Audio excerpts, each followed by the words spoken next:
I did it. I haven't done this in over 7 months, but today I wrecked my first car. Where this video is a sad one, I do have some really good news to report, and that would be check out this wall. It looks totally different from what it did 7 months ago. That's because we have sold now 75 cars here at Mike's Car Store. So that means we are 25 cars away before we give away our first car to someone in need. I'm super excited, but I wanted to give you guys an update in this video. What? Don't even start with me. Do I still have a job? Am I gonna get fired? I can't afford to fire you. Yes. I don't want to do the work. Yes, I am not fired. Thank goodness. Imagine if the haters knew that I got fired twice in a year. Imagine if you'd actually just slow down on the lot instead of driving like a madman. Don't tell me what to do, devil woman. Guys sat there and watched you coming in hot and knew that was gonna happen. And you know the really bad thing about this is now this is all my money that I gotta do and repair cars that I had an accident with. Where do you think you're going? I'm going home and hope that you leave the inventory sitting where it's at. Well, no, I'm not going to leave it sitting where it's at. We had to leave it right there because literally it just happened. To check out the damage, we have to go way over here because my dumbass was looking at the radio inside here. This has got this huge radio on it, right? And it's got a backup camera and all that stuff. And I was paying way too close attention to that, probably backing up way too quick, and I ran into our Jeep Renegade.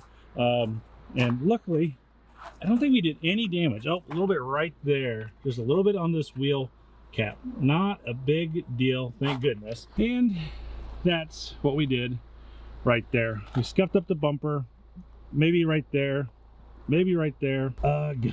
This is going to be costly. So now we're going to call our friends at Touch of Color and have them come in and see if they can fix this, and hopefully it doesn't cost too much money. This has literally been something on my mind. Something because our lot is so small, but what's been on my mind is that I'm more afraid that someone's going to come onto the lot like at nighttime or after hours, turn around here and bump into one of our cars. We just got this Dodge SRT8 Challenger with only 15,000 miles. It's a 2011. We have it sold.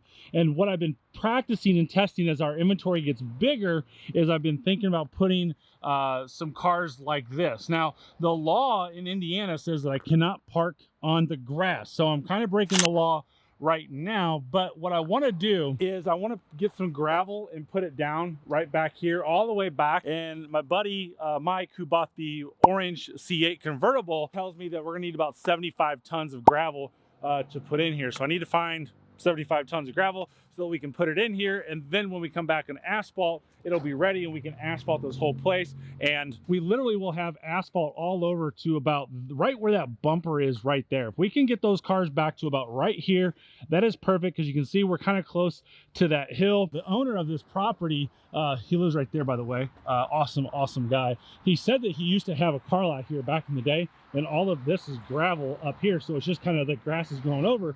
And I lead to believe that because I was putting a sign in the grass on the other side here where I'm walking, and when I was like putting that sign down into the ground, I was hitting rock right here. So I bet this right here is rock as well. So I want to cut out all of this up to about right here. That way I can get 6 cars here, 6 cars here, and 6 cars behind, and stack them 3 deep. So that's 18 cars on the front row. And then we're going to cut over to about right here and asphalt this as well. So we're going to be able to get these 6 cars. You can see we have 5 here right now, so room for 1 more. That's 6, 12, 18 cars. I gotta make this phone call, and we'll get this fixed and see how much it costs me and see if they do a good job. 3 days later. Well, the Mustang is not fixed yet. Here a couple days later, I got somebody come in tomorrow, which is ironic because later today I now have an appointment on this Mustang to show it. So what I'm going to do is I'm going to attempt to do some touch up on it. So I put a little bit of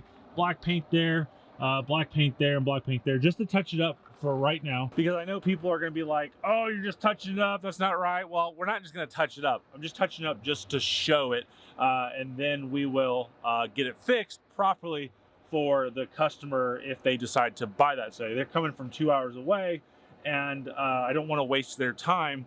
And I don't want them to hold off because time kills deals, and by us waiting, they may not come and they may not be able to get a sweet car like this. Luckily, I'm really good at touching up cars.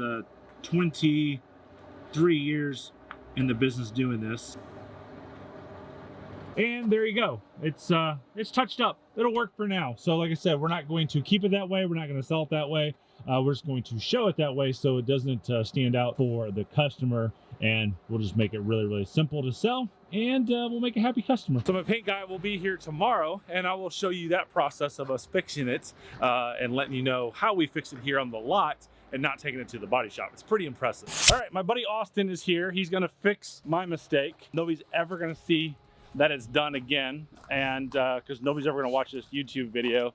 But this is what's really interesting. We have like some special paint that we can paint out here on bumpers and stuff and not have a paint booth, and it does absolutely perfect. Austin's got the coolest mullet in the automotive industry. So he's gonna fix my mistake. We're gonna get this gone, get this rid of, and we'll show you how perfect it looks when we're done. Quick little update on the progress here of the car. And you know, you got to remember, I'm showing you, I'm being fully transparent with everyone when I sell cars, buy cars, these videos. So I know there's gonna be comments down there that are telling me I'm doing it wrong, or a hack, or typical car salesman, or typical used car dealership. But most dealers across the country do it this way, and or these companies wouldn't be around. You've just never seen it before. Austin said it all just sanded out really nicely. So that is not body filler you see there, or most people would call it Bondo.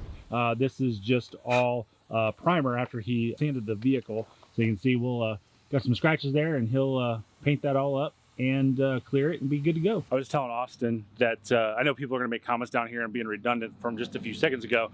He says it happens everywhere, like I was saying, and if you don't think it's happening, you're in just crazy denial. This is something that happens all over. So this right here cost me $200 to fix, done right, like I mentioned. And then if I were to take this to a body shop, which is why I'm not going to a body shop anymore, because I took something there to get painted and it was $900 freaking dollars. So if I gotta spend $900 on a car to fix it, guess who's paying that $900? Not me, you are. So I'm doing this to preserve costs, because this particular Mustang is priced about $1,300 or $1,400 under market. Even when I fix this right here, I can sell it for $1,300 under market. If I went to a body shop and charged $900, now I'm not gonna be able to sell it under market the way I'm doing. Guaranteed work, lifetime warranty on it, so it's no issues at all. And just like that, we are completely done. It's back to brand new spec. And when you look at it with the naked eye, or I think on the camera here, sometimes my filter brings out imperfections on cars that's just not there to the naked eye. This looks